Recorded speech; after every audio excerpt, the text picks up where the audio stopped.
All right, let's start with intros. Go around the room and let everybody introduce themselves. We'll start with Mike. Hey, Mike Nussbaum, project manager at Zeek Interactive. Enjoying learning more about business. Hey, my name is An. I haven't been here apparently in at least 3 years since you guys were at the warehouse. Yeah. Learned a lot from this group, had fun. Finally decided to get off my butt and actually start my company this last year, so always like and enjoy hanging out with other people that are in business. Cool. Pete? I'm a tech support business and do my company website and WordPress. Okay. Jim Hunter. I own a software as a service company that does website hosting for exposition companies. Well, I'm Jamal. Nobody mentioned that. I am one of the organizers of WordCamp Orange County 2018, which will be in 3 weeks. 3 weeks. 2.5. 2.5. Yeah. Was it me? Yes. I'm Samantha Zangit. I'm the co-host of Business Track. I'm Vice President of Operations for a medical device company called H-Wave. I'm Krista. I'm not in a technologically based medium, but I want to take, I'm a music therapist by trade, and I want to take the experience that people have with music therapy in the real world and put it online. So something no one else has ever done before in my industry, so I'm trying to learn as much as I can about the ins and outs of how everything works. And I really want to know how I could specifically set up my own website, because I want complete control of it. So I'm just here to soak up as much information as you're willing to give me. Cool. And I'm Steve Zangit. I'm the founder of Zeek Interactive, and I run this meetup as well as several others. Tonight's actually not about technology. Tonight we talk about specifically just business stuff. That's okay. So tonight I we're can talking. always come back. Cool. Tonight we're talking about customer service, but there are several other meetups that meet in this room. We've got the general meetup, which meets on the 4th Monday of the month. We've got the design meetup, which meets on the 1st Monday of the month, and the developer meetup, which is the 2nd Monday of the month. So you probably, for what you definitely, all meetups are open to everybody, but for specifically what you're looking for, you probably want to come to the developer meetup, which is the 2nd Monday of every month. Meets right out of this room. Cool. In addition, we've got a Shopify meetup that now meets here, and we've got another meetup called Women Who WP, which meets the 3rd Wednesday of the month. Like Jamal mentioned, WordCamp Orange County is coming up on June 9th and 10th. Everybody have a ticket? Mm-hmm. Jamal is one of my co-organizers. Sam is putting together the Sunday Social, as well as Sam will also be leading the business track on Sunday morning. So she's got a busy day on Sunday. Torin is one of our Plug-in-a-Palooza contestants, so that's awesome. We've got 10 contestants this year that are participating in Plug-in-a-Palooza, which will be Sunday afternoon. So we're looking forward to that. Tell the biggest prize.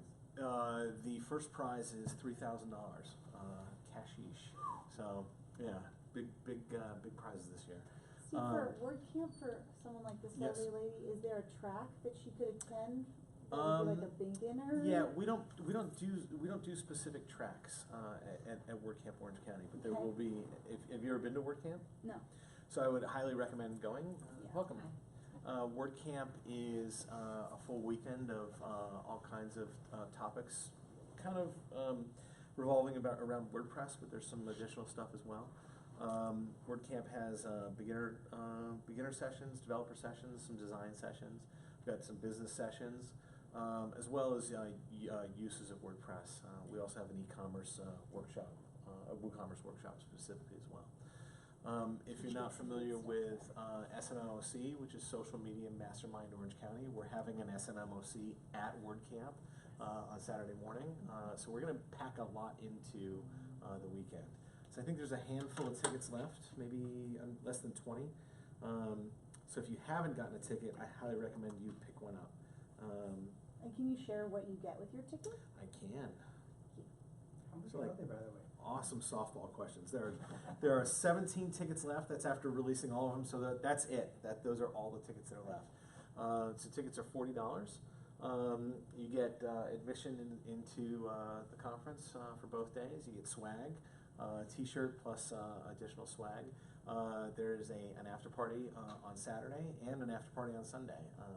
So the after party on Sunday is more of a social get together to kind of hang out and share what you learned at WordCamp. But this year we're having tacos and a funnel cake bar. So Wow. so it's going to be pretty awesome. And it's all free. And you get it's lunch. all- And you get $40. lunch. two Pay for days. Yeah. $40. Lunch is included on both days. Drinks are included at the after party. So there's a lot. There's a lot you get for Yeah, $40. that's a lot for $40. Yes. Yeah, you get more than your money's worth. You get more than your money's Oh, worth, yeah. and all the learning that goes with it. You get at least Uh, $46 worth of stuff. At least. Oh, yeah. At least. Oh, no, you don't have to sell me Yeah. anymore. I have no idea what I'm doing, but I'm always willing to learn. Yeah. So it's at UC Irvine at the Cove at UC Irvine, June 9th and 10th. Is there anybody in the room that doesn't have a ticket besides you? Yeah, I would. Not going. You not going? Okay. You going? I don't have one, no, Yeah. I just learned about it. Okay, cool. The way WordCamp works is there's a WordCamp in every major city. So in our local area, we've got WordCamp Orange County, which is obviously our next one that's coming out. After that, in the fall, will be WordCamp LA, and then in the spring is WordCamp San Diego. So we've got three, and then when's WordCamp Riverside? October? Not set yet, maybe No. October. Okay, so we've actually got 4 WordCamps right in our area, but this is our local one, and it's a good one. And I'm not just saying that because I'm the lead organizer. I inherited this WordCamp, and it's always been a good WordCamp, so we're looking forward to it. And we have many sponsors with the tables, Yep. giving out things. Yep. In addition to the swag that we give out, the sponsors have all their swag as well. We've got some pretty good sponsors this year. I think we've got 14 tables, sponsored, 15 sponsored 15. tables. So, yes. Any other questions or comments on WordCamp? How's the plug-in? It's been accepted. Yeah. Yes. Good. So that was. Is it the winning plug-in? I sincerely hope so. Awesome. That is the goal. That's for sure. Excellent. Cool. All right. Anything else on WordCamp? Where do you go to get a ticket? What's Right the there. URL? Just if you Google WordCamp OC 2018, you'll find it. Grab a ticket. All right. So tonight we are going to talk about customer service. This is definitely Sam's area of expertise. Like she mentioned, she's the VP of Ops for a medical device company, so this falls squarely under her domain. I have some experience in customer service as well, but that's what we're going to discuss tonight. So I put up some topics that actually Sam put together. So these are meant as a starting point. But I wanted to start with a story. I wrote a blog post recently about this, and this is specifically a customer service story. And so our payroll company and our HR company here at Zeek is ADP. We used to use Paychex. We weren't happy with their service, so we switched over to ADP. Everybody's familiar with Paychex and ADP, I think. So ADP handles our payroll, they handle our health insurance, they handle our workers' comp, and in just our general HR needs. And they screwed up recently. So we have our 401k with them as well. We, like I mentioned, we switched over from Paychex to ADP, and in that switchover, they missed something, right? They missed a detail, and that detail caused us to fail an audit that you go through every year with 401k. And because we failed the audit, their system automatically drained all of my employees' 401k accounts and sent them refund checks. And again, I didn't know it was there. It was kind of my responsibility, but kind of not, because I don't understand how 401ks are supposed to be set up. And so this was definitely a miss on their part. And so understandably, when I got a FedEx in the mail with a bunch of refund checks to hand out to my employees, I was concerned. I was pissed. And so I emailed my rep at ADP. So when I set up ADP last year, I had 3 local reps come here. They sat in my office. We talked about how the relationship was with Paychex and what I was looking for differently, what I needed from a customer service standpoint, realizing that I'm not their biggest client. You know, we're 8 employees, but I still want I want to be treated as if we're, as if we are their #1 customer. And they assured me that we'd get the personal attention we weren't getting at Paychex. And so when I wrote to my customer service rep, the one who was sitting in my office, and I told her what happened, actually I wrote this.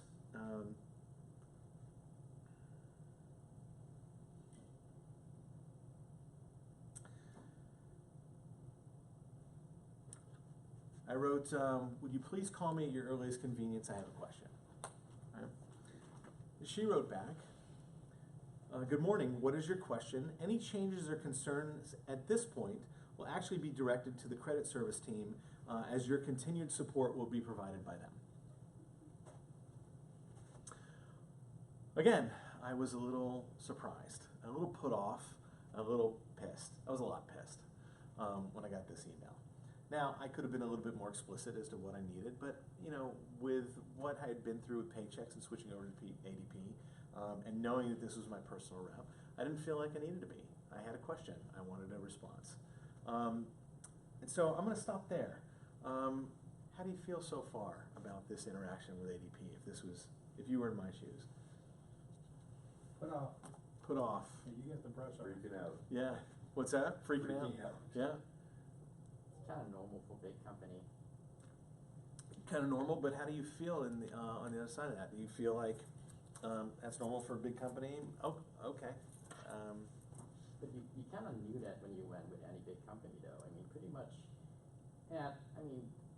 generally above 50 employee company, though, you're talking to the sales guy, and then they're actually going to drop you off to actual tech support once they finish selling to you, so. Okay. Interesting perspective. I like that, and we will talk about that. We will talk about that in a minute. You may feel that you made the wrong decision by switching. Yes, I absolutely felt that way. You should have stayed at a smaller company. Actually, it wasn't a smaller company. It was two big companies. But yes, Yeah. that was my first feeling is, why did I switch? Yeah, absolutely. You have a very interesting perspective, and it's a good one, and I think it's important that we discuss that. Here's what I did. I called her boss. So I don't play around with stuff like this. So actually, I called my actual. So she's my 401k rep. I called my HR rep, which is called my HR generalist, and I said, not my generalist, my I forget what her specific title is, but she's the one who I deal with on a day-to-day basis. And said, this happened. It's not acceptable. I need service. She put me in touch with her boss. I immediately called her boss and I said, hey, this is not acceptable. He absolutely agreed with me. He said, I'm going to get you somebody who can help see this through. And I got service within, I think, 20, maybe 30 minutes. I got a call back, and the lady was on it. She apologized. Her first thing she did was apologize. Said, here's how we're going to handle this. It's going to take a little while. We screwed up. And the last thing she said, which I think was the most important, was, I don't want you to worry about anything that happened. We're going to take care of it, right? We're going to fix it. We're going to make it right. And all the money that your employees got drained out of their accounts is going to go back in, and all the earnings that they missed out on in between when we drain their account and when the money goes back in, we're going to cover that money, right? So nothing. It's going to be as if it never happened. Yes, Pete. Was that considered a taxable event because it went from a tax-deferred account to a You better believe regular? it. Absolutely.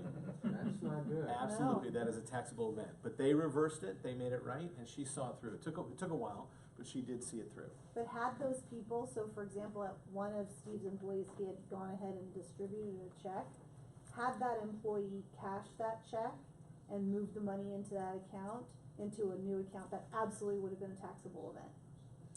For So sure. This is what I wrote in my blog post. Something that she could have done. I gave her 3 options of how she could have handled this situation differently, rather than just send me off a brush off email, as I think Jamal put it. Right.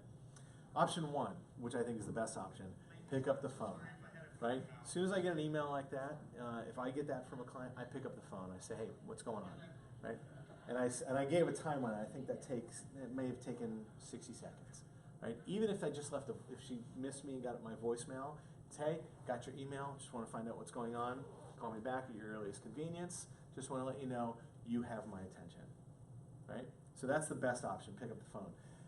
A slightly worse option, but still a very good option, is if I can't get to the phone right away, is just send an email, and I wrote the email for her. Steve, thank you for your email. I'm not available today, but I'm happy to jump on a call tomorrow. You're available at 11 p.m. If you prefer to speak to someone sooner, the client services team is available 24 hours a day. So I basically said the same thing that she said in her email, but that feels very less of a brush off. If I can't get to it right away, these are the kinds of emails I like to write, right? Hey, I can't get to it right now, right? You have my attention. You are important to me. I'm sorry I'm in another meeting, right?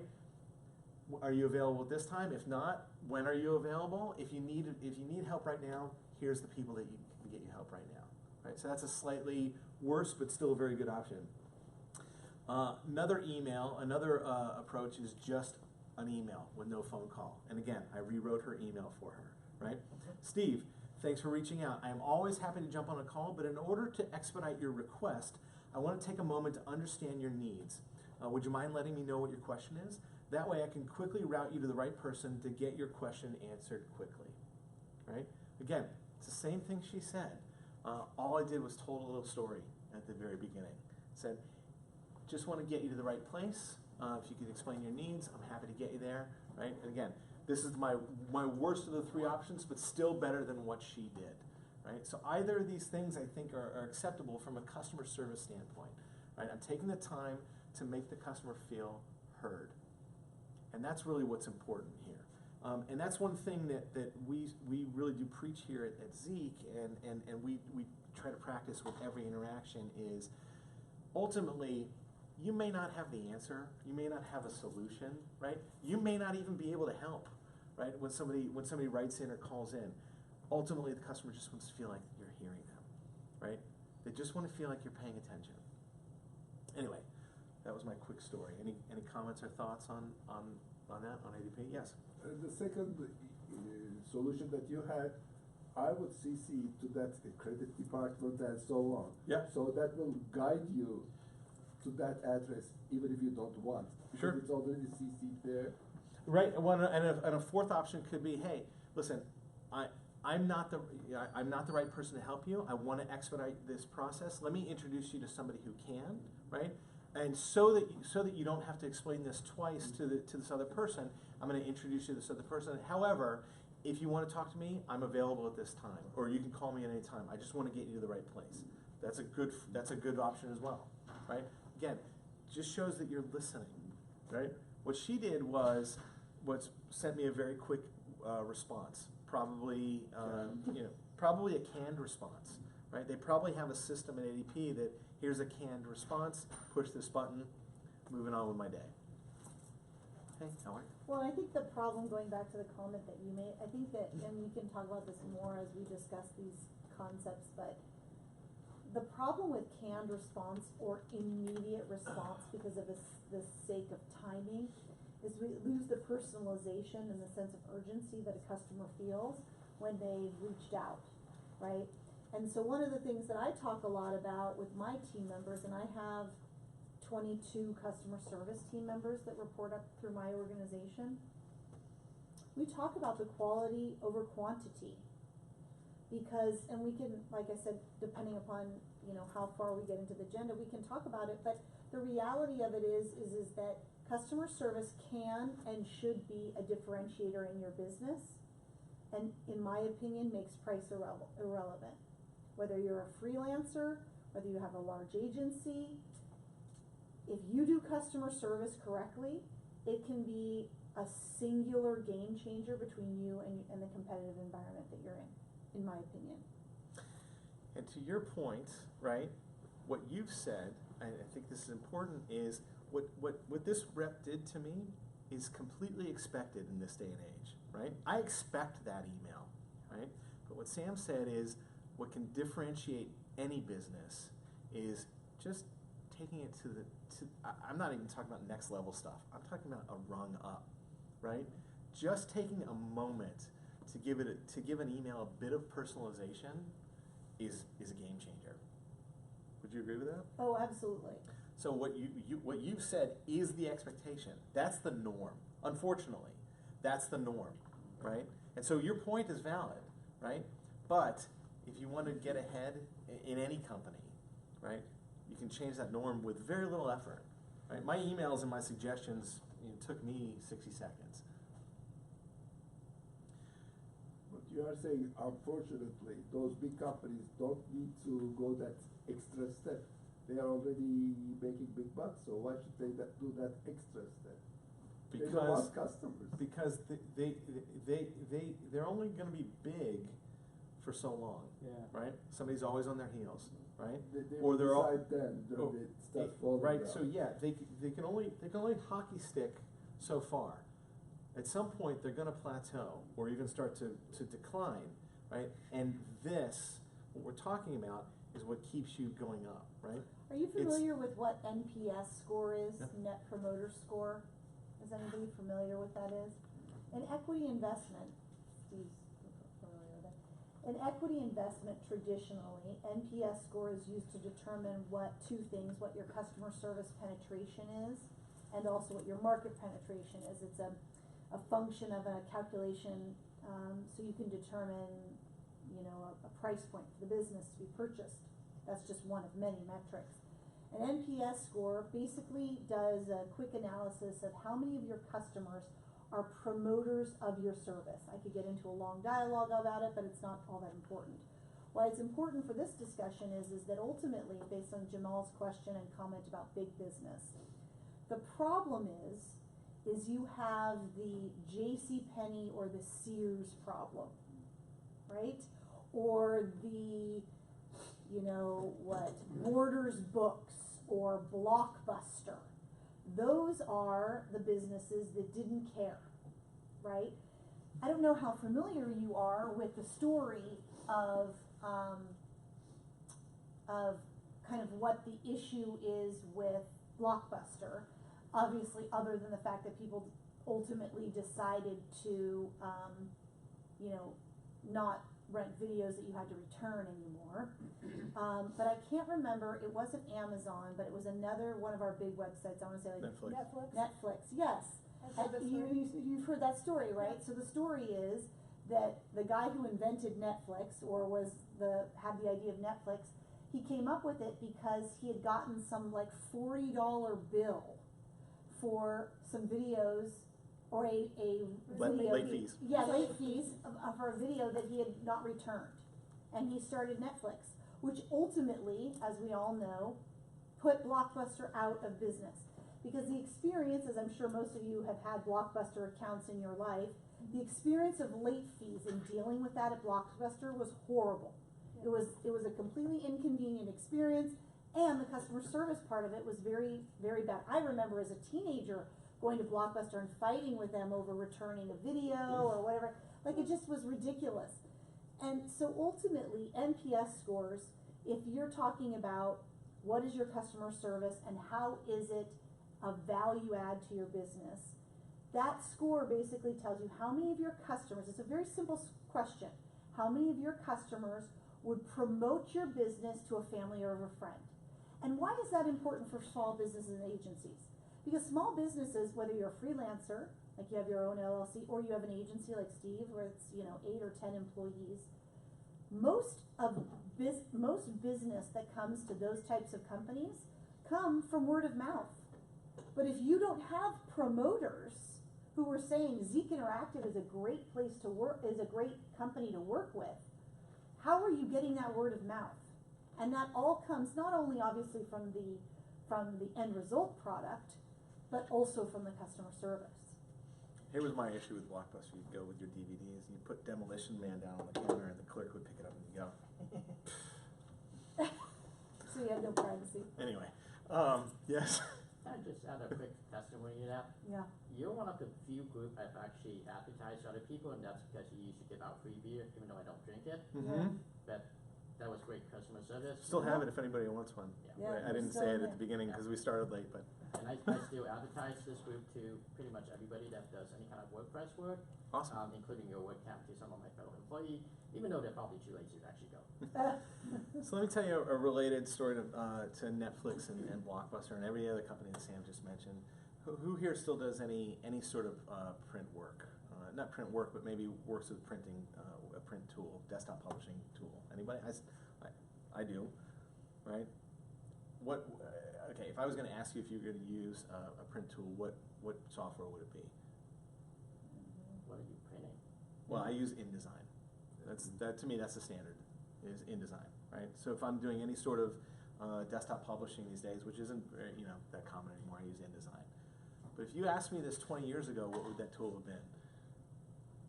FrameMaker or Quark Express. Express. I remember it. Quark Express, right? When you talk to me about the big boys, right, the hockey stick, right, in the desktop publishing world, there was no other competitor. It was Quark Express. 25 years ago, Quark Express was the standard. It's what everybody used. But here's the problem, right? Talking about a company that had a monopoly on the industry, right? But they treated their customers like shit. If you called Quark Express, you could not get anybody on the phone. There was zero customer service. They kept raising their prices just because there was no other competitor, right? And you know who recognized that? Adobe, right? So Adobe bought FrameMaker, right, which was InDesign, or what was it before, right? Who was InDesign owned by before? Anyway, they recognized that, they bought it, and they just started treating their customers like Adobe treats their customers, which isn't the best, right? But it's better than Quark Express. And you saw, I mean, it declined fast. Right? Once people started going with InDesign, Quark Express was gone, and they were gone overnight. It was very, very fast, that transition. So that's what I think of when I think of companies that had it all, and if they just treated their customers better, they would have retained them. Right? Well, yeah, that had all kinds of different stories. But well, yes. I think the other thing that's important to note as well is if you look at, like, for example, retail right now, as it pertains to like Saks Fifth Avenue versus Nordstrom's or Macy's, right? Macy's has kind of now taken over the place where JCPenney was, or Sears, and then Nordstrom's has kind of fallen now into the Macy's kind of price point.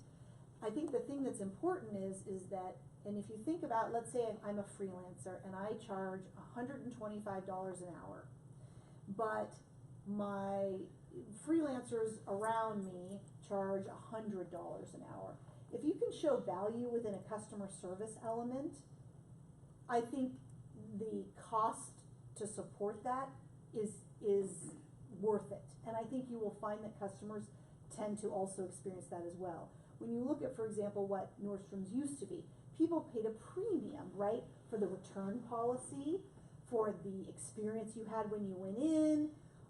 People paid a premium for that product because they got extra. And we'll talk about that when we talk about embedding customer service costs in your hourly rate, but ultimately you can charge more if customer service is a value and you're really executing on customer service. I could attest to the Nordstrom thing. My stepmom actually commented on that. Like, she's an avid shopper of Nordstrom for that reason. She's like, oh man, I had pants for 5 years. They took it back. Yeah. Something crazy like that. Yeah. But you walk into a Nordstrom, right, and it feels different, right? You're greeted differently, right? The experience is different. And at that point, price is not an issue. Right. Right? Price doesn't matter when you walk into a Nordstrom's. You're buying service. It's true. Right? Which is why, I mean, everybody talks about retail, right, and big box stores and how malls are suffering and going out of business. Nordstrom's is thriving, will always thrive, because Nordstrom's is selling service. They're not selling price. They're not competing on There's price. some type of fine line between getting abused too. I remember reading about how last year someone bought a Christmas tree and then 5 days after Christmas returns the tree and gets a refund. You know, That was at Costco. Yeah. I think, and they got it. Yeah. You got it, yeah, but Who's getting abused? The retailer? The store? Perhaps, I mean, But think about this, I mean, okay? yes and no, but now they have the reputation. Right. Costco's another one, right? Costco, We're avid Costco users. I go to Costco every week, right? And Costco, you walk in and it's a no frills kind of store, right? It's a warehouse store with racks. It's like walking into Home Depot, right? But what Costco does better than other grocery stores, for instance, is they have customer service. They've got it down. They've got their process down. If I have to take anything back, there's never a question, right? I buy all my glasses at Costco now because their glasses department is really great and they're very friendly and very knowledgeable. Costco is great from a service standpoint. For me, Costco's not about price. Sure, you get a little discount because you're buying in bulk. I mean, But it's I really agree. about service. I'm just wondering if there's a fine line between abuse and doing a good, for example, I remember my daughter, we bought her first Mhm. laptop. I said, hey, girl, don't put your laptop in your backpack. She puts in the backpack, it's a crack in the screen. Say, well, we're gonna try and take this back to Micro Center. You may have to shed a tear or two. How'd that Well, work that's out? what they do. They said, wow, you got a crack in the screen. This isn't gonna work. We don't have your laptop in, but we'll give you the next version up that we do have.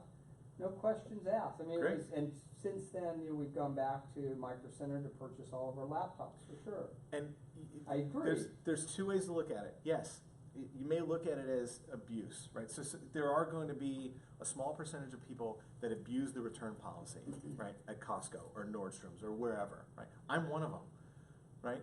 But because Costco will take back anything, right, I know that I'm comfortable purchasing anything at Costco because I know that there's it's an insurance policy or a guarantee or whatever you want to call it. Now, right? Costco has a unique situation though. Costco has a relationship with their vendors that they have a very long return policy. So let's use that Christmas tree as an example. So I used to work for a company that sold products at Costco.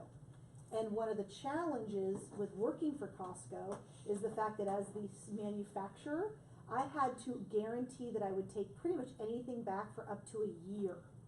So Costco's return policy is really based on the fact that they are a big player and that if you want to sell at bulk amounts of your product, you have to abide by the big guy.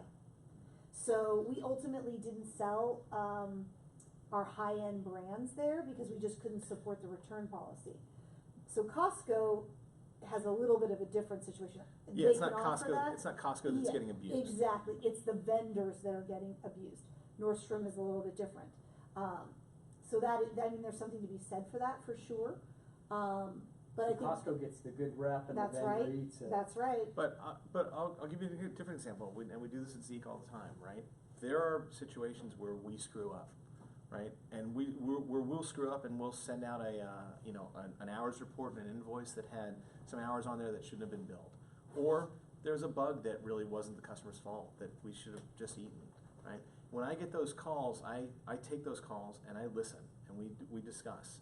And I will give, refunds every now and then when it is my fault, right? When it is something that clearly shouldn't have been done in the first place, right? And there are customers in the past that have abused that policy, right? But you know what? They've come back for more, for years. So a little abuse is okay. I'll accept a small Well, percentage that's what of I'm talking abuse, about, that right? fine line between Yeah. a little abuse and a lot of abuse. I'll accept that in return for a very good reputation for customer service. That's what I have. Yes. Two quick stories is on that same line. I used to be a manager at Radio Shack. Uh-huh. And when we're having our regional meetings, we would be instructed about our return policy. The return policy was you give a return. And somebody would say, well, what if we could tell that it was intentionally damaged, you return it? Well, what if we sell the guy and he walks outside, slams it on the ground, once you return it? That's how strict their return policy is, period. And then on the flip side, Nordstrom's, I worked for a guy that loved Nordstrom's because he had a personal shopper. Mm-hmm. When something would come in that the personal shopper thought he would like, he actually brought it to his house. Said, I've got 3 new shirts, I think you're gonna like these. He would buy all 3 of them. Doesn't matter what the cost was, but the guy would swing by and personally show it to him. that was, and he said, I won't buy clothes anywhere else, Yeah. period. And you don't even care what the markup is to support that, Well, right? he owned Egghead, so, Yeah, so yeah. I worked at Nordstrom's. It was a fantastic place to work. I bet it was, yeah. Yep. Yep. Well, for that abuse thing, Apple has a very interesting policy. They keep track of what you are returning and how often you are doing, and Amazon does the same thing. Oh, yeah. These days, if you are good, Amazon refunds your money even the day you ship it back, Yep. before they receive. But if you return 6 items, I believe, in the last 3 months, they wait till the item reaches Amazon's hands, and they start delaying the refund period. So they manipulate that. If you don't get the money quickly, they send a check instead of refunding onto your credit card. So they make you to slow down. All right. What did you want to talk about with your customer service vision? So this is just kind of a, you know, a twofold element. Obviously, with customer service vision and service aptitude, these are items that I think of when I think about creating customer service in businesses. They're usually pretty underserved, a customer service vision. Most companies go into the building of a business and they think about what's my mission statement, what's my value proposition. They think about those kind of standard business topics. But they don't talk about their customer service vision. What are the things that, from a customer's perspective, I want my business to really support? What are the things that are going to be important to me? And I think that if you want to make customer service a value proposition for your business, I think having a customer service vision is critically important. It's super easy to do. It's simply just sitting down and understanding, similarly to a mission statement or a value statement, what is it you want customers to feel when they interact with you? When they step away from an interaction with you or someone at your company, when they finish a project with you, what is it that you want that customer to feel about the interaction? And that's what a customer service vision is. The other thing I wanted to talk about, and I don't know if anybody had any comments or questions about that, but is service aptitude. It's something we talk about a lot in my company. A lot of people believe that service aptitude, the ability, basically service aptitude means the ability to exceed expectations regardless of the outcome or circumstances in which you find yourself. Service aptitude is a very traditional concept you'll see at places like Starbucks. It's something you'll see a lot, Amazon, Zappos. Those are customer service based companies that have customer service visions and have service aptitude elements. The interesting thing is people believe you have to hire for service aptitude. Most experts in customer service do not believe that you have to hire for service aptitude. I don't think you can hire for service aptitude, but you can build service aptitude both in the people that work for you and yourself. It's like a skill. Like anything else, you have to work on it. Give me an example. So for example, at H-Wave, where I work, we're working this week on email formations that utilizes phrases of courtesy, phrases of appreciation, phrases of empathy. So my company is a medical device company. We sell a very expensive product for about $3,300 plus a tailored service for individuals with chronic pain. And so basically what that means is that product, our salespeople go out into our patients' homes, they fit the product to them, and then work with them to ensure that the product reduces their chronic pain. And so when we send emails to our patients, we want to use phrases of courtesy, phrases of appreciation, phrases of empathy. So, for example, in an email, you might say, Dear Samantha, wanted to reach out to you today to see how the pad placements were on your H-Wave device. I know that you were struggling with being able to walk to the park to visit your grandchildren for their afternoon activities. We wanted to check in to ensure that you're getting the kind of relief that you want. If there's anything, we can do to assist you, this is my personal, number. Please feel free to always call if you have any questions. So in that kind of email, you're using their name, you're focusing on a personal item about themselves, you're expressing to them, phrases of courtesy, you're giving them direct access to you. These are all seem very simple, but it's something you have to practice. It's almost something you can template if you need to. But these are important elements to build up your service aptitude. Yeah. I've had some experiences like that lately, where you call them and they say, oh, we're gonna provide you excellent current, customer service, and they go through these phrases, and I'm thinking my BS detector just went way up. And especially at the end of the call, they don't solve your problem. Yeah. It's a real negative with all that crap they gave you at the beginning. Yeah. Oh, yeah, you're absolutely right. The question I'm wondering is, in those situations where they say we want to really give you exceptional service, here's how you know if they want to give you if they're going to give you exceptional service, is if at the end of the call, they have you grade the experience. That's when you know that their company's vision about customer service is real. And I'll tell you why. The only way customer service makes sense is to be able to ensure that there's metrics to support it. So for example, I had an experience, I'm a big Delta flyer. I do a lot of traveling for my job. And so I use live chat. Are you familiar with live chat? I love it. So you go on their website, and I have something going on, let's say, with some points that I used for an upgrade that I didn't ultimately use. So I get on my live chat, a woman comes on, or a person comes on, says, hello, Samantha, my name is John, and I'm here to help you. So at the end of whatever my live chat session was, sometimes I'm satisfied with the experience and sometimes I'm not. But here's the interesting thing that's super important about live chat, at least with Delta as an example. That at the end of the live chat, number one, I have the ability to print or save a copy of the chat history, and which is very dangerous if you're not offering good good experiences, because I can very easily take that and write a blog post about it. Secondly, at the end of that live chat, I get an email or even a pop-up in the live chat window that says, how was your experience with John today? And if I push any button that says it wasn't great, then the next question is, what could we have done to make the experience better? And I'll tell you why that's important. Because those are people that take the information and change their policies business-wise to make the experience, maybe unfortunately not for you better, but for the people in the future. Going back to the NPS score discussion, so that maybe those people are promoters. So when people, for example, are sitting in a bar at LAX and somebody turns and says, gosh, American Airlines, their frequent flyer program is terrible now. I can turn to them and say, you really should consider Delta, because I've had excellent experiences with Delta, because I'm a promoter. Does that make sense? So without a metric to support whether customer service is actually working, whether your staff is really doing it, are they monitoring the calls that are happening? Sometimes you'll hear somebody say, like when you call Cox Communication or something like, this call may be monitored to quality assurance or whatever it is. That stuff is a bunch of hooey.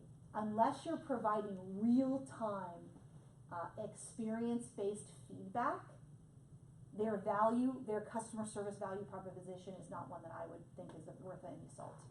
And hooey, is that a technical term? It is. It's the Jew term. I don't like when they try to do that survey thing at the end, Really? I'm like on it either. hold for I think it's a waste of 15 time. minutes with them, then I'm going through the call I've been through for the third or fourth time, and have to explain everything all over, because I get a Yes. different person every Yeah, because time. they don't warn transfer you. That wastes another half an hour. And then they want me to waste another 10, 15 minutes filling out this survey. It's like, Well, the You know, survey you should be wasted no enough more of my than time. one question. That's the problem. You see, this is the problem with a lot of large businesses, is they do not do customer service. Do you know that every additional question, let's say you have 100 people, every additional question that you ask after one question reduces the amount of people that will fill it out by 75%. Wow. It's a known statistical fact. Wow. Because I know for a fact that when I get those same things as I'm like, oh, forget it. I go like 2 into it, and I'm like, this is ridiculous. That's why NPS scores are so important, because it's only one question. Would you promote this product or business to your friends and family? That's it. Do you, sorry, Jamal, do you rate your Uber drivers? No. You don't? I do. Yeah, I do, Absolutely. every time. every single time. Yep. Well, Steve has a problem with it. I have a real problem with all my drivers, but anyway. That's why, I haven't had- that's I why haven't he had that orders one the yet. Ubers on You his haven't? account. No. 'Cause I I'm can not tell very you stories. efficient. Well, to add that Delta thing, I was delayed and I did the chat at the airport and it was terrible. They couldn't do anything, so I gave 1 star. Yeah. The second question popped up, how do you want to do it? I said, change everybody in this airport. And then within the hour, I got a phone call Uh-huh, from Delta saying that you write this, what did they do wrong? yes. And while I was on the phone talking, that representative walked to me and said, oh, you called Delta? I said, I'm on the phone with Delta. And she said, okay, come to me afterwards. They asked what they did wrong and everything. And at the end, she said, I got this. She got saying that I'm not happy, the solution is this, why didn't she offer that solution to me? So they were very, very Wow. good. Yes. That's going above and beyond. Well, one But more- when you had Yeah. one question, he filled it out appropriately, and then you have a response. That's how you manage customer exactly, service. not many. Not with a million questions, another 15 minutes. And frankly, you should have, I will tell you, I am so invested in the customer service of my company simply because that's a real tenet and value of H-Wave, that if I now get transferred, what they call a cold transfer, where I have to tell the next person the story again, I'm telling you, I know right away the customer service is not a value because it's super easy to do a warm transfer, where you can simply say, I'm gonna explain to the other person what's happened, and then get those people on the phone. Samantha, here's John, he understands your entire story, so you don't have to go over it again. Oh, now I've got a term for it, so when I'm on the called phone, warm I'm gonna transfer. ask for a warm transfer. That's right, warm Because transfer. I always say, am I gonna have to tell my story That's to the right. next guy? No, you say, are you gonna provide me a warm transfer? I love it. Oh, I know the terminology Yeah, now. I've now done 3 weeks worth of training for my staff on that concept. So I have one more thing which is similar and funny. I love French fries. So wherever I go, So do I. Okay. Thanks for take- sharing. I take pictures of French fries. Okay. And write 1 or 2 line comments and post it on Instagram. And I Are was. you on Instagram? I love Instagram. Okay, I need to be friends with you on I Instagram. can be Because if I'm you're following taking you. pictures of fries, then I need to be on And your then, Instagram. well, I was at the airport. I wanted fries. I went to McDonald's and I have some. They were soggy, cold, terrible. So I took the picture, wrote that line. The next day, I received a comment from McDonald's saying that we are sorry to hear that. Please give us a second chance. We would like to rectify this. They And have- that's have to reply to the on social Instagram. media. I was actually gonna ask you, does H-Wave monitor your Twitter stream? We do, now recently. I will tell you the one thing that's really interesting. I was a little shocked because we did our first NPS roundup of 1,000 patients a couple weeks ago. And we got over 700 responses of the 934 people that responded that indicated that they are a 10 out of 10 for our product. I was actually shocked. Wow.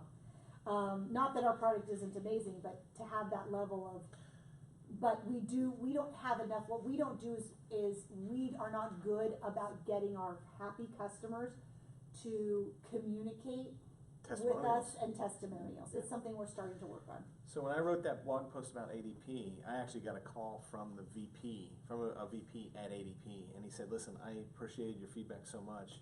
I've distributed this blog post throughout the entire company, and I really wanted us to pay attention to this. So, 2 things you said. So Sam mentioned online chat. Drift is there's plenty of them out there, but Drift seems to be the hot one right now. So Drift is an easy one to integrate, especially into your WordPress site for doing online chat. What we're talking about is this kind of thing, where you can chat, and when you're offline, you can actually have some canned responses that'll say we'll get back to you in this period of time, and it can filter into your Zendesk or whatever your ticketing system is.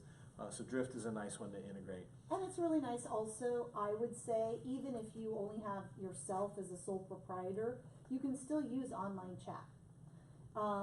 It's an easy, you can create a structure. I wouldn't always recommend it, But you could still use the concept because it is another avenue for your customers to get a hold of you in a quick manner if they have a quick question. And this is a great sales conversion tool. Setting aside customer service for a minute, this is a really hot current customer service tool.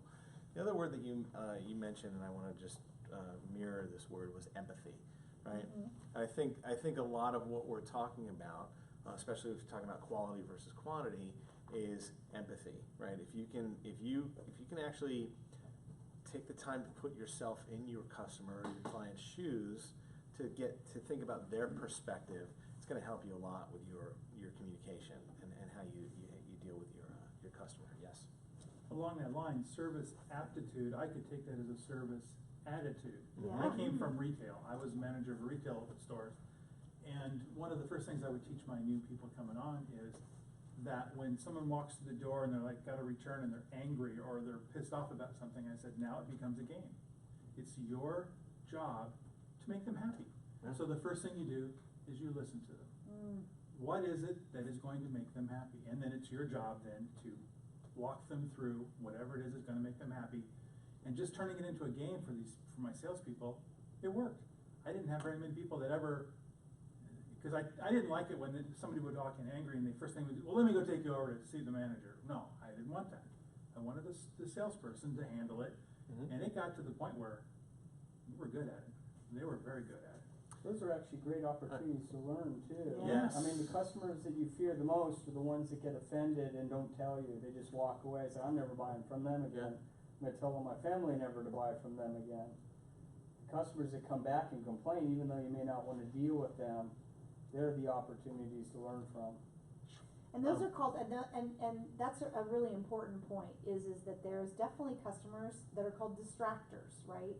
So if you have promoters, people who are promoting your business or service to friends and family, you just gave a great example of detractors or distractors, people who now say, not only am I not going to buy your service or your product, but I'm also going to tell every person that I've ever met that this is not something that you want to do. And in that way, when we talk about those big box experiences where they don't care, the ADPs of the world, let me tell you something. My company has 200 employees, and I attend usually a couple ADP sponsored events a year. They know their customer service sucks because everybody tells them. Now the question is, why aren't they doing anything systemic about it? Because of what Jamal said, they have so many customers that they don't even know what to do with all of them. For now. Yeah, I was just gonna say. Yeah, I just want to ask, I wonder if you can actually expand on the corporate structure of your company and how the rest of the company can play into customer service, because when Steve relayed his story, the one thing that I picked up right away was those 3 people that you met, I'm guessing they were actually sales.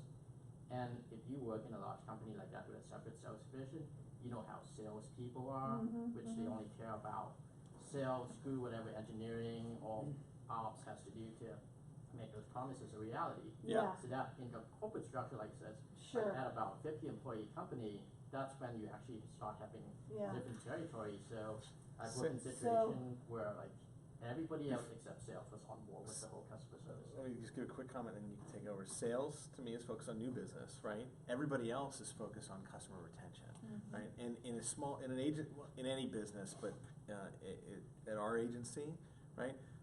My best source of new business comes from existing customers, right? And so that's what I really focus on. So customer retention is just as, if not more important than new business. Well, and to your point, so I'm in charge of pretty much all of the operations functions of the business. So I have about 110 staff members that report up to me. And I will tell you, similarly to what Steve will tell you, is that every single team of mine, whether HR, IT, intake, collections, every single one of my groups go through customer service training, because our patients are our most important asset, and our experience with our patients goes on for years. So we have to make sure that their experience is top notch. And just because the sales experience is actually done because the patient has our product doesn't mean that the service element is any different. And going back to the promoter element, let's say I have a long-term back problem and I purchased an H4 H-Wave 2 years ago. And then I happened to have great success with it, and the service is really good. But then I go to church one day, and somebody who's sitting next to me in the hard pews says, I am having such terrible back problems. And I turn to that person and I say, you know, you really should look at an H-Wave. I've been using it for 2 years, the service is really good, I get my pads every 6 months. I have just had an experience there where not only has the sales process obviously worked because the product works, but if, as I'm sitting next to a person in church and saying, God, you should really look at this, I'm also supplementing that product with a service experience that's not only empathetic, as Steve said, but it's also experience where I, as the person who's the recommender, can be proud of the recommendation. When you think of, when you send friends out to a restaurant, don't you, as a recommendation, don't you feel a sense of hope and expectation that the recommendation that you gave is going to be good? It's the same concept of that, right? And so, in my opinion, there is no operations function that doesn't work well, there's no operations function that isn't customer facing. It may not be the customer facing that you think it is, but it's customer facing. Who are the 2 hosting companies that I always recommend for WordPress hosting? Bluehost was one. No. No? No way. Liquid Web. Liquid Web. Liquid Web and WP Engine, right? For no other reason than customer service. Because all the hosting companies are selling the same stuff. They're actually all selling out of the same racks. Right? Believe it or not, they're selling the same exact hardware. Literally the same exact stuff. Customer service is a differentiator. And I've stuck with WP Engine for so many years because of customer support. Right? We had a situation today where a site went down. WP Engine was in it with us. They got into the trenches with us, and they solved it as quick as they could. Right? Even though, and I'll tell you what happened, they gave us warnings. They've given us warnings as to what was going to go wrong for about 3 weeks now, right? We didn't get the communication, so it wasn't, it was, you know, they were trying to reach us. They just kind of had the wrong person. They were telling us this is going to go wrong. They were trying to be preemptive. Even though we didn't respond, they got into the trenches with us and saw it through and fixed it. So they treated our emergency as if it was their emergency. That's customer service. But wouldn't you expect that from them with your past experience? Absolutely. I'd expect it, but you know what? They don't have to do it. But they deliver every time. Every time. When you go to doctor's office, you expect to wait an hour before doctor sees you. I do, yes. So it's there already built in. I do. And when the doctor gets you in 15 minutes. Yes. There's a gentleman I listened to a podcast on named Donald Miller. He was a Christian author. I always find it really fascinating how people use previous experience and something else totally different to inform their new business. So he has a brand company where he says really the most important thing that you're trying to convey to your customers is that you are not the hero, they are. You act as the guide. So if you keep in mind, at least while I'm trying to build my business, and clearly I have no idea how to take this to the internet at the moment, but I feel like if I can do that, I'll reach the most amount of people, which is my greatest desire. I always see the other people I'm trying to serve, even now when I see them in person, as they're the hero of the story. I'm simply their guide to help them reach that. And I think if you have that attitude in customer service, you're never going to lose and you're never going to be seen as a bullshitter. Like you're really just serving my story, my company's story. It doesn't matter. You're not serving, you're serving their story. They're the hero of the story. If your company or if your customer's life is a narrative, you're a guide in their story. So I don't know, that's how I've started to see just everything that I'm attempting to build from the ground up. But I thought it was great advice. What point in your relationship with a customer is it most critical to have, how do I ask this question? When should you be offering the best service? Right? I know you're going to offer good customer service throughout, but when should you be offering the absolute best customer service? When they're at their worst. Okay, but at what point in the relationship with the customer? When something goes wrong. What's that? When something goes wrong. Okay, All the time. Okay? Here's what I think. At the end, Yeah. at the end of the relationship is when you should be at your best. And this business, this particular industry, has a reputation for us being at our worst. So when a customer calls me and they want to end a relationship, they've moved on to another developer for some other reason that might be out of my control, right? The contract ended, something, whatever it is. That's when I actually, Expensive. right, that's when I actually turn it up, I turn it to 11, right? Because I want the end of the relationship to be the most memorable for them, right? I want that to be a good experience. If they need to transition to another developer, I want to help them do that, right? Because I want to leave everything on a high note. Why? Because I want them to tell their friends about it. I want them to refer us, right? I want them to go experience bad customer service from that next developer so that they come back, right? So I want them to remember, right, that we were the best, right? It's okay to go try another developer. And if they have a good experience over there, great, right? If you're looking for a lower price, okay, that's all right. We're not the right fit for everybody. And that's exactly what I tell my customers that are leaving. Hey, we weren't the right fit. That's okay, right? We're gonna do whatever we can to help you transition out, right? And we're always here for you if you need us. That's how I leave the relationship. So for me, the end of the relationship is when you want to turn it up to 11. And let me share another story with you, right? If you want to go, I know you're not feeling well, so. No, it's okay. Okay. So I recently just leased my last Lexus.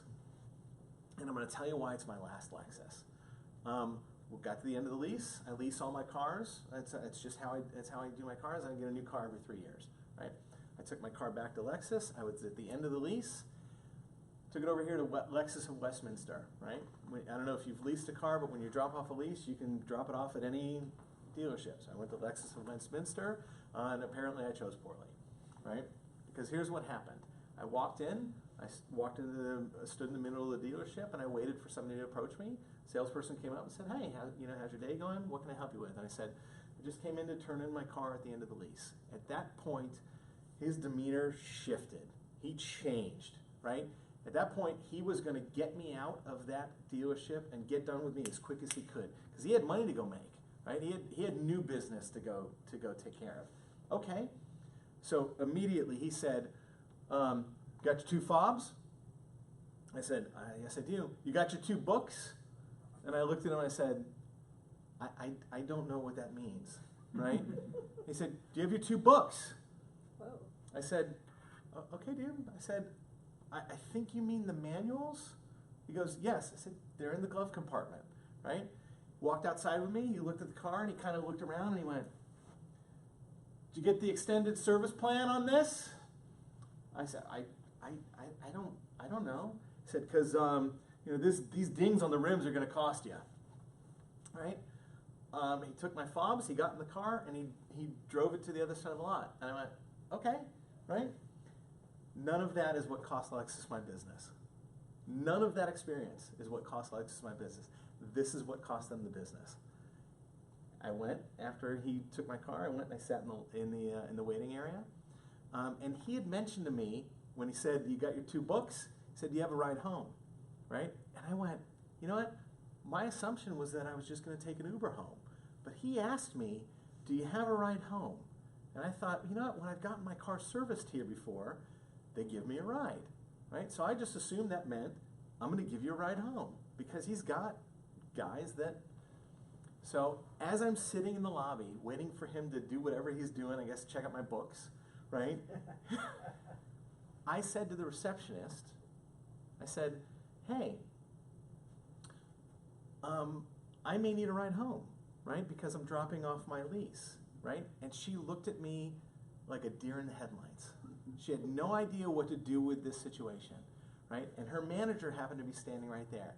And she turned to her manager in front of me and said this: "Do we do rides for just a lease return?" At that point, I knew I was just a lease return. I was just a second-class citizen, right? I was just not a Lexus customer anymore. It's the word just that makes me never, ever want to buy a Lexus again. Ever.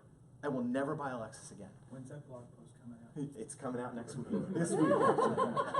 So they just lost a customer. And I just told 10 people that story.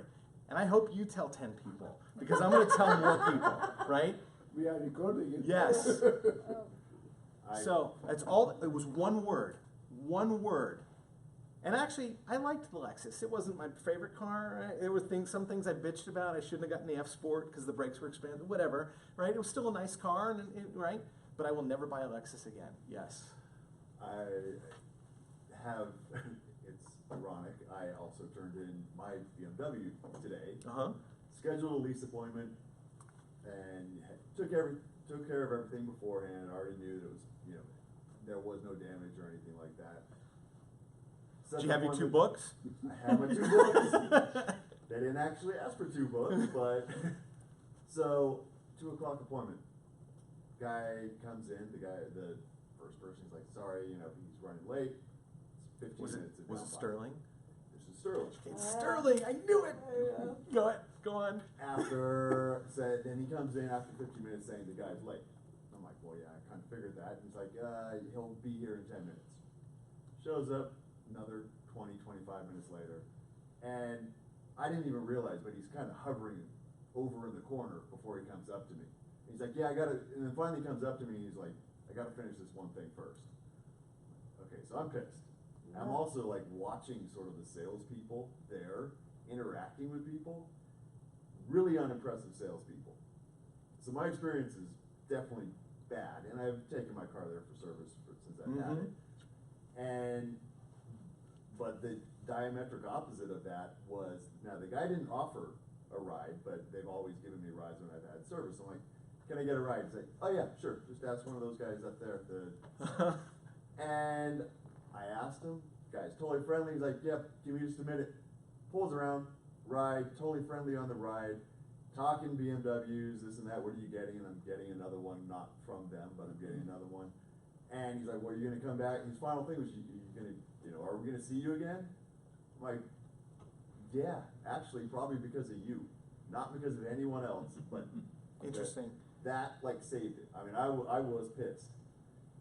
But that is like, that one guy just being right on it of like, oh yeah, sure, let me go grab the truck or the van and let me pull you around. And he's like, yeah, let's go up here, this and that. And couldn't have been nicer and friendlier and actually really engaged. And that was going back to the empathy that you mentioned. That turned a really bad, I'm pissed, I don't want to go to you even though you're really convenient, to, yeah, it's, I'm going to give him a second chance. I pointed because we had the same experience at that exact BMW dealership when we turned in Sam's car. It's the same experience. Probably the same guy. Could very well be. Here's the thing. The lease return is the exact moment they should turn that customer service experience up to 11. Yeah. Even if you've leased another car, right? I had already leased an Audi when I turned in the Lexus, but you know what? I'm going to be back around again in 3 years for another car. Yeah. Right? I'm going to be in the market for a car. So if I'm turning in a lease, I'm a leaser, right? A leasee, whatever the term is, right? I lease often. So Well, I'm here's the going to thing. be back in the market 3 years from Even now. quicker, because we have 2 cars. Yeah. On different So schedules. every year and a half. Every year and a half, we're getting a new car. Yeah. Are they both Lexuses that you're getting? No, I've got it right now. We've got an Infiniti and an Audi, right? So it doesn't, and we just turned in a BMW. We're not necessarily loyal to a brand. We're looking at whatever's out there when we lease cars. But Lexus is no longer on our radar. But I mean, it seems like if you did like Lexus, and that would be a consideration for the future. Absolutely. Maybe, Yeah. passing a note back to customer service. Hey, here was my experience. Give them the opportunity. Blog post is coming out on Thursday. That's how I do it. Those are my comment cards. So, anyway, same thing applies in everything that we're talking about. Any business that you're in, our agency, the same thing applies. The end of the relationship is when you want to turn. It's when you would turn up a notch, right? Leave them on a high note. They will come back. Are you going to talk about Yes. unreasonable customers? Okay, good. Yes. All right. Thank you, everybody. Sam's not feeling well, so she wanted to stay for those things. See you in a few. All right. We touched on this a little bit, addressing unreasonable customers. You talked about it in your retail. I worked at Circuit City. That's how I put myself through college, right? Same type of thing, right?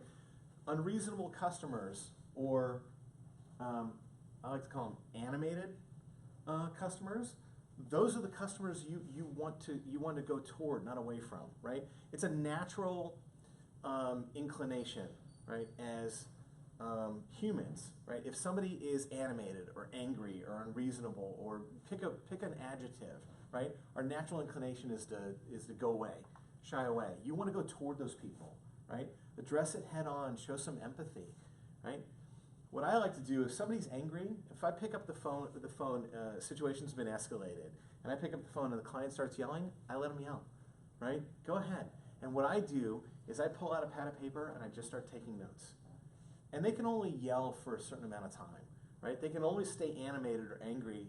I think it's, I forget the statistic, but I think it's under a minute. I think it's something like 45 seconds.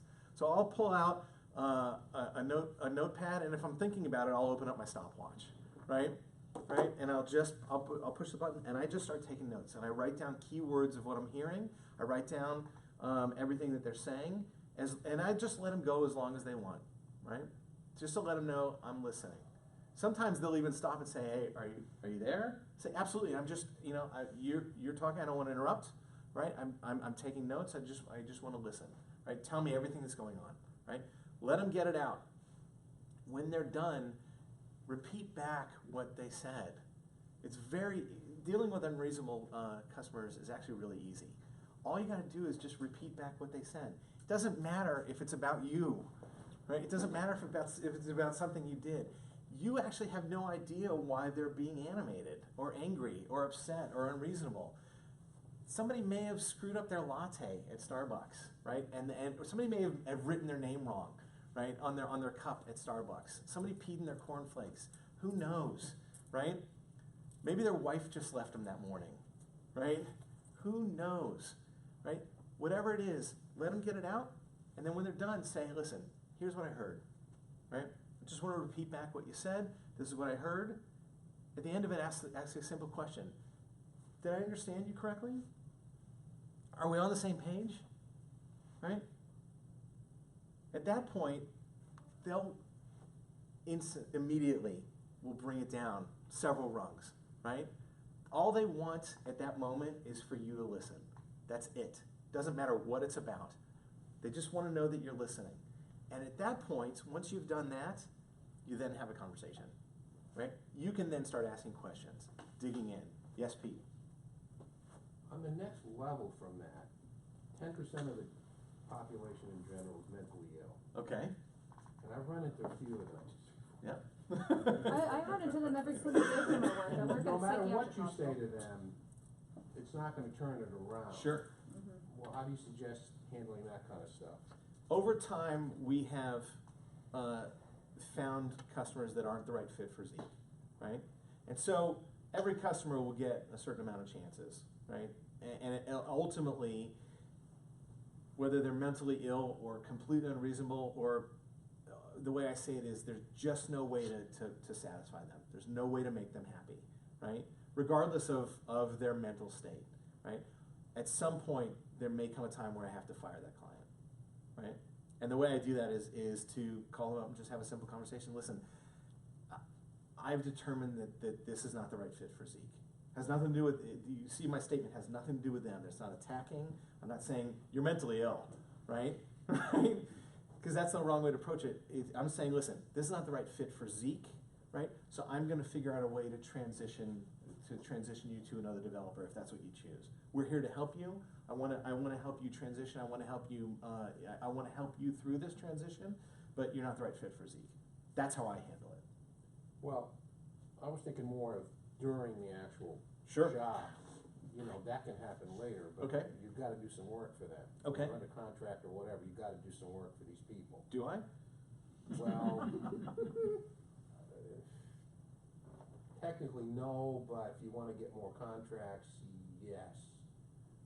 More contracts from whom? Well, for like an agency that, gives us, customer service, tech support. So you're saying Jobs. there's more contracts that come from this agency that's, and your contact is the mentally ill person.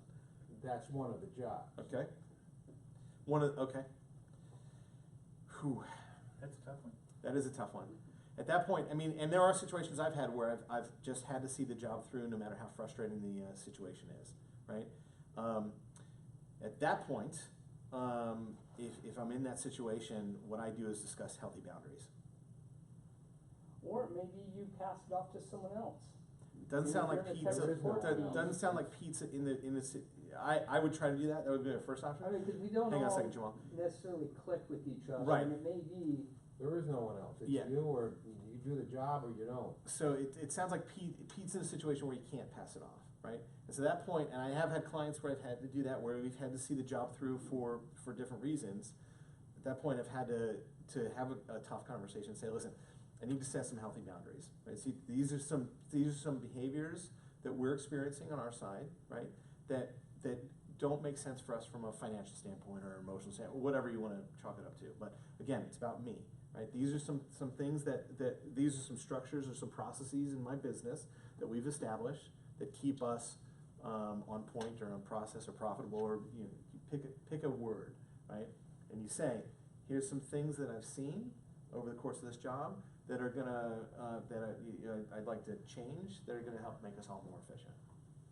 Well, the way I handled it was basically to ignore the behavior. I mean, there was other people in the room, so it was either that or walk out the door. You talking about? Thank you.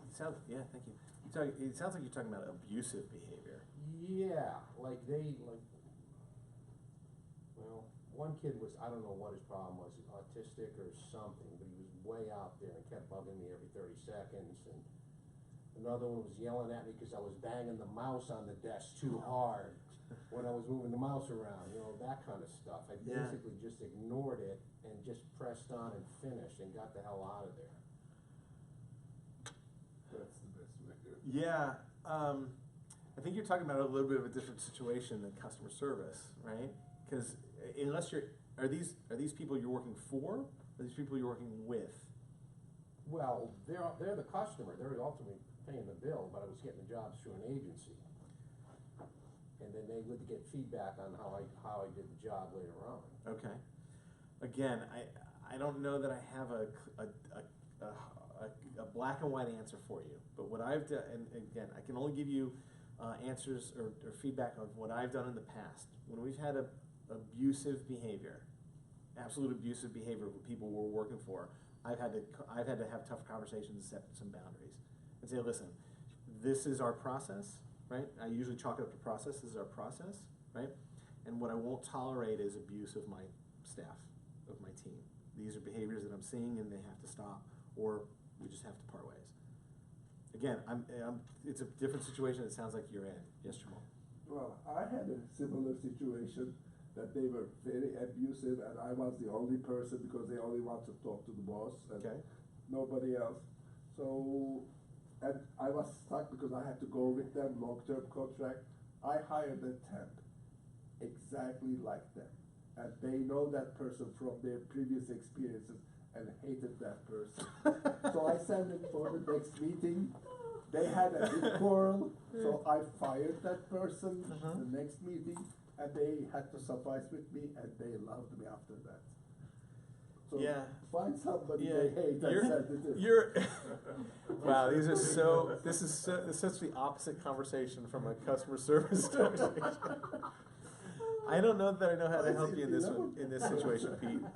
But again, I've had to fire clients, and I've had to have tough conversations with clients that are kind of beyond customer service, where I say, again, usually I chalk it up to our process and something that's going on our side, right? When I ever have to have these kinds of conversations, I never put it on them, or because then it sounds like they're being attacked. So I usually say, hey, listen, this is our process, this is what keeps us efficient, and this is what keeps your amount of hours down, right? So if you'd like to keep this this bill under control, these are some things that I have to put in place. That's how I handle the 10% that you're talking about. I basically just, as long as they weren't physically touching me, I just pressed on, finished the job, and got the hell out of there. Okay, fair enough.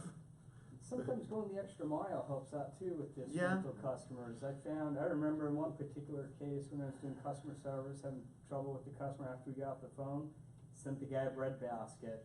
I tell you, every future call after that was just a complete, I was his best friend from then on out.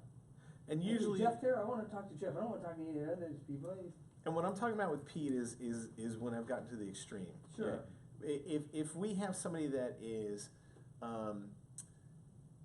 doesn't show common courtesy, or is can be somewhat abusive, or rubs people the wrong way, or treats us in ways that we don't like, I usually try to kill them with kindness, like you're talking about. Well, these Right. people, they have a problem, but they don't know they have a problem. And there's nothing you can do Yeah. to turn them around. Yeah. For that, you just endure and That's what move he on to did. the Yeah. next job and. Did you have something to add? All I'm thinking is just, I haven't had too many of those things, but I just know that one thing you never wanna do with them is argue with the client. Yeah. And because when you argue, it never ends, and you can stop a bad conversation really quickly by basically agreeing with everything they say. Like, if you watch baseball, umpire makes a bad call, the manager comes running out and screaming and yelling, and if you're not listening to the conversation, if all of a sudden you see the manager stop, turn around and walk back, it's because the umpire went, you're right, I screwed up. At that point, what's the manager gonna say? Yeah. Conversation's done. Well, and Mike makes fun of me for this, and so do some of my employees. But a lot of times, I will respond to a client with who has an absolute ridiculous comment or piece of feedback with, you know what, you're absolutely right. Well, just don't feed the trolls. Yeah, you're absolutely right. Because you know what, to them, that is their truth. They are right. So if you validate for that for them, it just shows you're listening. And that statement, you're absolutely right, can go a long way. It diffuses it, right? Absolutely. Yeah. You're absolutely right. Yeah. And I've gotten into debates, especially in this industry over the years, by sticking by the statement that the customer is always right. Client is always right. My dad drilled into my head. He was an entrepreneur for years. One thing he always said was the client is always right. And people in this industry have argued with me on that point, right? They've said, no, we're technologists, and sometimes the clients ask for ridiculous things that don't even make sense, right? And so, no, there's times when the customer is wrong. Well, they're going for a feeling. Right. They're not actually asking you, well, if you think that you're selling something tangible, you're wrong. You're selling a feeling. That's right. To people. And So that's why it doesn't make sense. And so, I've said to those people, I say, there are times when you're both right, right? You're right, and the client's right, because you know what? The client is paying you. The customer is paying you, and they're paying you so that they can be right. And the truth of the matter is, they know their business, right? In our business, especially from an agency. But should doesn't factor in. They know their business, right? Even if they're wrong, they know their business, right? And what I'm saying here is, when a client comes to Zeek, we're a technology agency. They're hiring us to build something for them. But they're the subject matter expert in their business, right? Whether they're right or wrong, whether I know something about their business or not, they come to us and we make them the subject matter expert. So when they make a statement, even if they're wrong, even if I know they are dead wrong, right? I tell them they're right. You're absolutely right. Let's discuss how we can go about that, right? Even if they come to me with something an approach that is 100% opposite of what it should be, I tell them, you know what, you're right. Let me tell you what what that's going to result in, right? If we do it that way, right? There's a way to have that conversation by making them right. Anyway, I've gone off on a little bit of a tangent. What's the cost of poor customer service? Could be your business. Your entire livelihood. Yeah. Absolutely.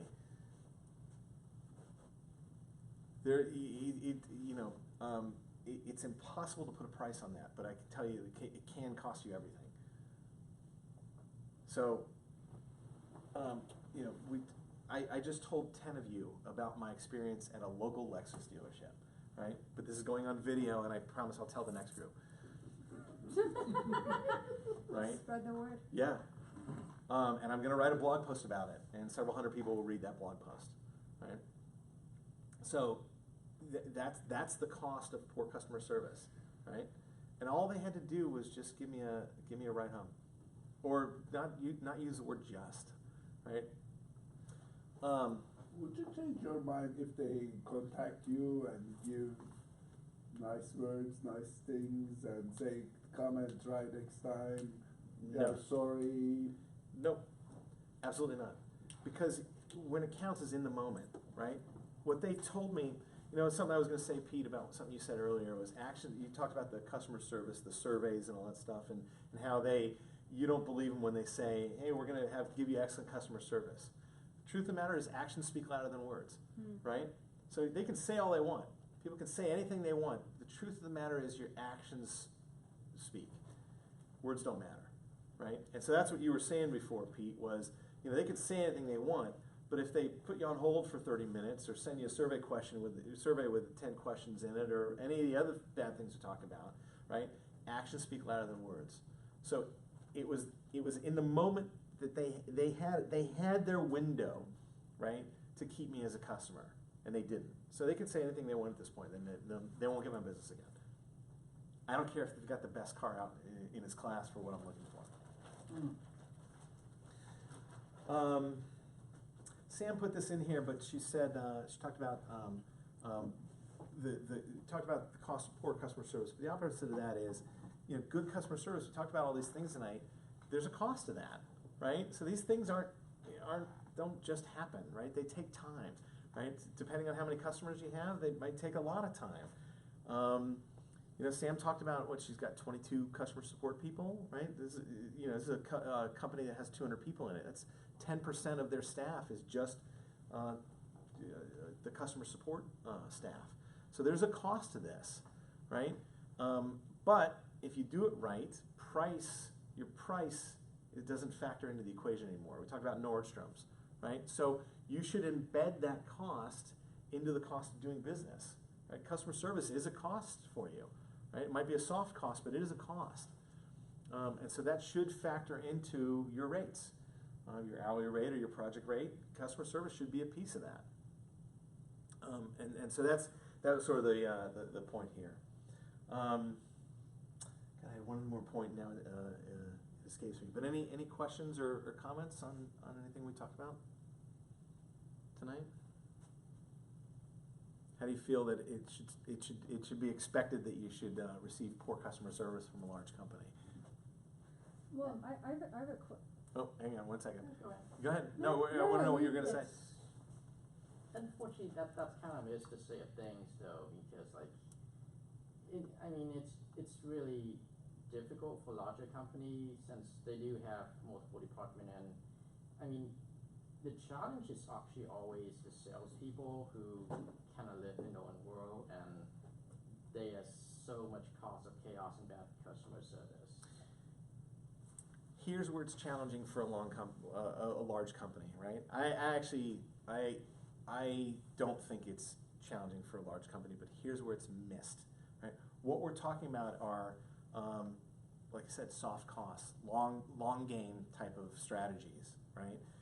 Customer retention is a long game, right? Short game is acquiring new customers. The sales team. Sales team plays a short game, right? The rest of the staff plays a long game, right? So customer service and all the things that we talked about, those are long-term types of thinking, which most large companies aren't focused on that, right? They're focused on the short game. And so it is a challenge if you're not focused on the right things, right? But the companies that do focus on the long game win, right? So and you can think of any vertical, customer service always wins the day. I agree with you. So, what were you going to say? Wow, I totally lost it. That's okay. Oh no, okay, now I remember. So, when you're, new to building up a business, how do you give people great customer support when you're doing everything? Yeah. How do you do that? Personal attention. Personal attention the whole way through, right? During the prospect phase, during the proposal phase, pricing, as you start to build, as you start to work. So to personal attention all the way through, right? Sam said, I think she gave the example of the support email that somebody sent out where they said, you know, I understand that you were having pain while you were walking to see your grandkids in the park. I don't know if that's exactly what she said, but it was something along those lines, right? That's just a matter of somebody, you know, taking notes, probably into a CRM, right, as they're listening to a customer tell their story, right? You can do the same thing, right?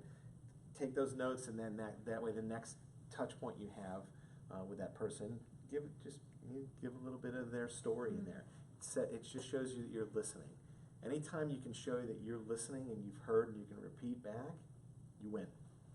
So, I know y'all talked a lot about not having the automated response, but at some point, does it just get too overwhelming to not have an automated response? I don't think you can not have an automated response, but your automated response should be things that should be automated, right? So if somebody sends you an email into your form, it should send a response back that says, hey, I got your response. I can't get to it immediately, but I will respond within the next 2 hours, right? Okay. Those things should be automated. Okay. When you go to actually talk to the Talk to them. customer or Okay. email them something personal, that's when your personal touch goes Well, I mean, into play. I don't know, that's not hard, at least for me, I'm already a therapist, so it's easy. There you go. Yeah. I have a trick for that. Okay. If you do have some time, try to get a temporary job in tech support. Yeah, Because usually in tech support, I usually work tech support as my first job, and tech support is probably the most difficult direct customer support position, because when people come to you, stuff are broken and fixed. So you learn to deal with difficult customer a lot. In one case, at the company I work at, we made software to back up stuff, and one particular customer blamed us for the backup software crashing his computer. He lost his business, his wife divorced him, and for about a year afterward, he called the company multiple times per week, threatening to drive down to California and shoot up the office. Wow. I think at that point you should have maybe alerted the police. That's a threat. Yeah. That's a strong threat. I mean, they're not always bullshitting. There's this one chick who drove to YouTube and shot them Does up. kind of sound like it. Yeah. Like call the police. That's the 10%. Yeah, in tech support, like if you talk to tech support people, everybody has that kind of story. Like everybody. Because I work with a lot of other software engineers who've kind of gone to the same shop, and it's, when you do tech support, it's people threatening to do lawsuits, people threatening, one of my colleagues had somebody threaten to rape his wife, so. Wow. I've never worked at tech support, but I have worked as a receptionist at an urgent care, and good God, there was no one more pissed off than a sick person that's being told to wait. Like, type for your life. Yeah. Like they're about to claw your freaking eyes out. Yeah. Oh. It's like 911 operators. Every phone call they get, the other person is having the worst day of their life. Yeah. Well, Steve always says, at the beginning, at the early stages of the company, they are not your customers, they are your friends. Yeah. So Yeah, start that's that true. way, treat them as a friend, not as a customer. That's true. It builds up. I've often been made fun of for saying that I don't have clients, I have friends. But that is That's actually how I nice, treat though. all my clients, right? So when I take a client to lunch or coffee or go meet with them at their office, the last thing I talk about is business. Right? I talk about their family, I talk about their sports teams, I talk about their hobbies, whatever, if I've picked up on something, that's the conversation we have, right? My basketball friends especially, my basketball clients, when they call me, I go, oh my God, did you see the Warriors last night, right? And we talk about that, right? It just softens them up, right? If you could soften them up, then when we get to the business stuff, that's the easy part. Then the business stuff's a matter of fact, right? Ultimately, I just want my clients to like me, right? I know that sounds kind of superficial or very Sally Fields, right? But if I can get my clients to like me, we earn a lot of points. Oh, I remember what I was going to say. Customer service to me is like a currency, right? So you spend every day building up currency with your clients, right? So the more good things you can do, you get currency, right? but the bad things cost a lot more than you earn through the good things. That's how you have to, and I know, I mean, I can't quantify it, but I know who we have currency with. So the client we had an emergency with today, we had a lot of really good currency built up. So today was a blip. It didn't matter much. So it didn't hurt as bad with it, you know, the flip side of that is if it had been a client that we had screwed up, you know, for months and this happened, then the call would have been a lot different. They would have called and said, hey, listen, that's it. You're done. We're done with you. We're going with a different agency. Right? The call today was, hey, we've got this emergency. We jumped right on it. We fixed it within an hour. It was done. The site was back online, and we were fine. Right? But we'd already built up a lot of really good currency with them.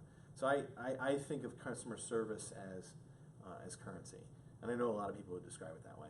One of the things I was going to say to your point about tech support is I hope this session's online, but there was a session I saw at WordCamp Miami in 2016 from Mindy Postoff. Let me see if this is on WordPress TV. Excellent session about tech support. I mean, if there's one of the big takeaways I've gotten from this is just the value of having great tech support people, because one person can screw up an experience for the company. Absolutely. Because these guys that you went to for your Lexus, they don't necessarily represent Toyota or Lexus. They were just some clowns at a dealership, at one dealership. Sales guys. Mindy Postoff, giving great support to angry customers. Watch this video. It's a lot of what we talked about tonight. So that's a good one. What's her name? Postoff. Do a search on WordPress TV for Put a link, 'cause Mindy. I've already forgot her name. Mindy Postoff. I'll put it in the I'll put it on the Facebook group. Well, if you go to WordPress.tv and search for Miami 2016, And I already it forgot will that. bring Yeah. all the Miami. I'll put it on the Facebook group. But this is her only talk on WordPress TV. Fantastic talk.